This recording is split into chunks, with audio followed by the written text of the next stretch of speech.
व त्यांनी त्या ठिकाणी फक्त त्यांचा धर्म विचारून, आता आपले पुण्यातले जे पर्यटन होते जगदाळे म्हणून, त्यांना आजान म्हणायला लावली की तुम्ही खरंच मुस्लिम आहेत का हिंदू आहेत, असं करून जर मारलं जात असेल तर आता हिंदूंनी पण जागृत होणं गरजेचं आहे. त्यानंतर काही लोकांचे पॅन्ट सुद्धा उतरवण्यात आले, त्यांनी चेक करून त्या लोकांना मारण्यात आलं.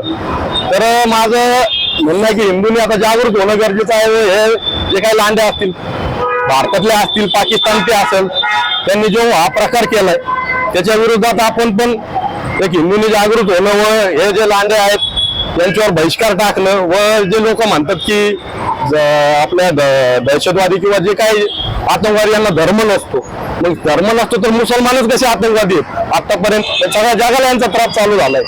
पॅलेस्टाईन असेल, लंडन असेल, अमेरिका असेल, भारत असेल, आपलं नगर असेल, असं सगळीकडेच हे लांडे माजत चाललेले आहेत. यांच्यावर योग्य ती कारवाई करावी अशी या ठिकाणी मी आपल्याला आपल्या माध्यमातून विनंती.